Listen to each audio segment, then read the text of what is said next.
Aim right, achieve big at KR Mangalam University. अगर एक हिंदूवादी संगठन ये कहता है कि भाई हमें कुछ गड़बड़ी की आशंका नजर आई है और वो जाता है चेकिंग करता है, पहली बात तो ये कि क्या पहचान छिपाई जा सकती है, पहचान छिपाने के पीछे का मकसद क्या है। दूसरा तथ्य ये कि अगर कह रहे हैं कि भाई कोई आधिकारिक सूचना नहीं दी गई थी, पुलिस ने इस पूरे मामले में एक्शन भी लिया है, 6 लोगों को नोटिस दिया गया, मामला अब जांच के अधीन है। लेकिन क्या पहचान छिपाना सही है? आप इसे सही ठहरा रहे हैं? पहचान छिपाई जा सकती है? देखिए प्रिया जी, आपके पूरे पैनल ने बात कर ली है। मैं सिर्फ एक बात से अपनी बात को शुरू करना चाहता हूं। पहचान किसी को अपनी नहीं छुपानी चाहिए। रज़ाक रब है, रोजी रोटी का मालिक अल्लाह है। आपको अपनी पहचान उजागर करनी चाहिए, छुपानी नहीं चाहिए। तो मैं इसके पक्ष में नहीं हूं। दूसरा, एक मशवरा मैं राकेश त्रिपाठी जी को दूंगा, और अगर आपकी डिबेट योगी सरकार सुन ले तो जितना पुलिस प्रशासन है, सीबीआई है, जो भी जांच कमेटियां हैं, इन सबसे इस्तीफा लेकर के विश्व हिंदू परिषद, बजरंग दल, आरएसएस और ये जो बेरोजगार साधु संत हैं, इन सब को भगवा झंडा, भगवा एक कपड़ा इनके गले में डलवा दीजिए और पूरे देश में जांच करने के लिए भेज दीजिए। कौन कहां क्या खा रहा है, कौन क्या पी रहा है, कौन क्या कारोबार कर रहा है, कौन कैसे जिएगा, कौन कैसे मरेगा, ये फैसला इस पूरे मामले में रुकिए जरा अंसार रजा साहब, इस पूरे मामले में मैंने 20 मिनट सबको बर्दाश्त किया। अलग मसला है। विनोद बंसल जी, बर्दाश्त करने की क्षमता है तो सुनिए। मैं जवाब लूंगी आपसे, आप दोनों से जवाब लूंगी, जल्दी से बोलिए। अरे सुनो यार, बहुत बड़े पूज्य संत, मुझे पता है कि विनोद बंसल जी, मैंने ऑब्जेक्शन किया है, आप सुनिए सर, मैं ऑब्जेक्शन कर रही हूँ सर, मैं ऑब्जेक्शन कर रही हूँ। सुनिए पहले मेरी बात। विनोद बंसल जी सुनिए, मैंने ऑब्जेक्शन किया है सर। अरे सुनो भाई, सुनिए पहले, सुनिए, आपको जवाब देने का पूरा मौका दूंगी, आप जवाब दीजिएगा। अरे सुन तो लो मेरे भाई। बोलिए सर, बोलिए। विनोद बंसल जी, मैंने आपको आराम से सुना है, मैंने आपको आराम से सुना है। आप लोग भी तो यही काम कर रहे हो ना, कि मस्जिद में जाकर के लड़कों को उकसा देते हो, कि दरवाजे पे जाकर के नारे लगाओ, मजारों पे जाकर के नारे लगाओ, उन पे झंडे गाड़ो। यही काम तो रहेगी आपके पास। प्लीज आप डिबेट को डिरेल मत करिए, आप दोनों लोग डिबेट को डिरेल मत करिए। हम मस्जिद मदरसे में क्यों जाएंगे?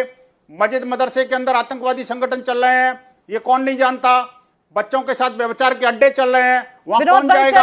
मैंने आपको पूरा मौका दिया है। इसलिए कह रहा हूं कि इनको जांच कमेटी का अध्यक्ष बना दो, ये सारे मदरसों की जांच करेंगे कहां क्या हो रहा है। बोलिए, आप अपनी बात रखिए। विनोद बंसल जी, मैं आपको पूरा मौका दूंगी, तब बोलिएगा। एक एक करके बोलिए प्लीज। लोग हैं, मोदी जी ने रोड पे लाके बिठा दिया इनको, तो यही काम रह गया कि अब हम टीवी पे शक्ल कैसे दिखाएं, चेहरा कैसे दिखाएं, हम अपना नाम कैसे रोशन करें। सर जी, मेरी डिबेट आज जिस मुद्दे पर है, प्लीज उस मुद्दे पर रहिए सर। मंदिरों के क्या पहचान छिपाने के पीछे का मकसद क्या, आप मुझे ये बताइए। पहचान छिपाने के पीछे का मकसद क्या है? अगर जिसके नाम पर लाइसेंस है वो नाम क्यों डिस्प्ले नहीं कर दिया जाता? भाई अपनी स्वेच्छा है लोगों की, जिन्हें खाना है खाएंगे, जिन्हें नहीं खाना नहीं खाएंगे, इसमें विवाद ही क्यों होना चाहिए? क्या हिंदुस्तान के किसी चैनल में हिम्मत है कि जो असीम वकार साहब ने सवाल उठाया उस पर डिबेट कर ले? है किसी हिंदुस्तान के चैनल में ताकत कि अल कबीर के मालिक पर डिबेट कर ले, अल नूर के उस पर डिबेट कर ले? है सर, मेरा जो सवाल है, अगर आपको मेरे सवालों से भागना है, आपको मेरे सवालों से भागना है तो कोई बात नहीं, आपको मेरे सवालों से भागना है तो कोई बात नहीं, आप मेरे सवाल का जवाब दीजिए। आप मेरे सवाल का जवाब देंगे? क्या सवाल है आपका? मैंने कह दिया पहचान नहीं छुपानी चाहिए, क्या भाग रहा हूं मैं?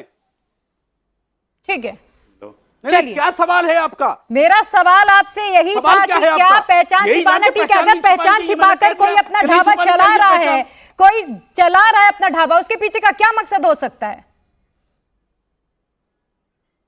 देखिए, उसके होने का जो मकसद है, क्या कांवड़ यात्रा 2000 योगी के आने के बाद से शुरू हुई है क्या? इससे पहले क्या कांवड़ यात्रा नहीं निकलती थी? इससे पहले क्या महादेव के भक्त नहीं थे? जब से ये लोग आ गए हैं सत्ता में, तभी से लोग भक्त पैदा हो गए। क्या बेहुदापन की बात करते हो? हिंदुओं को बदनाम कर रहे हो पूरे मुल्क में।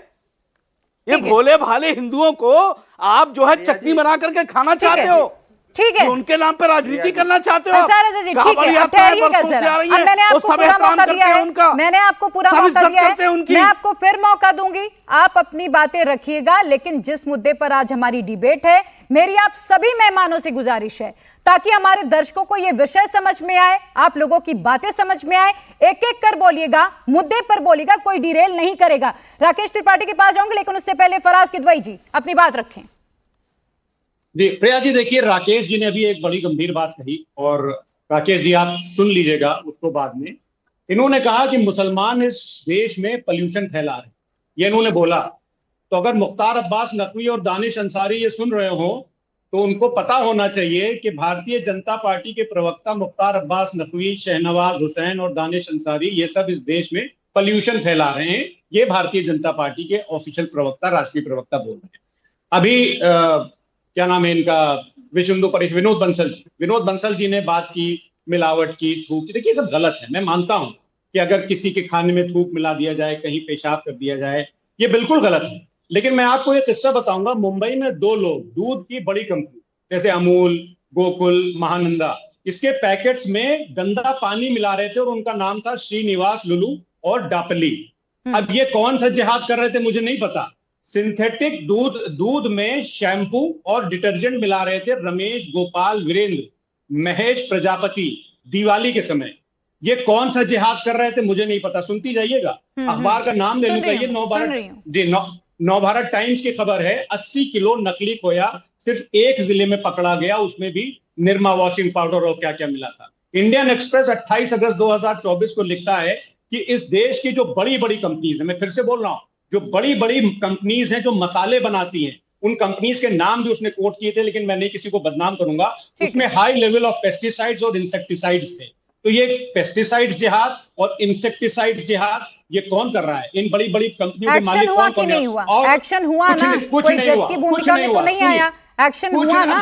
आगे सुन लिए और सुनिए, इस देश के 25% सैंपल्स जो एडिबल गुड्स के हैं वो टेस्टिंग में फेल हो जाते हैं बिकॉज ऑफ अडल्ट्रेशन। तो ये कौन सा जिहाद है? जरा भारतीय जनता पार्टी के लोग ये बताएं।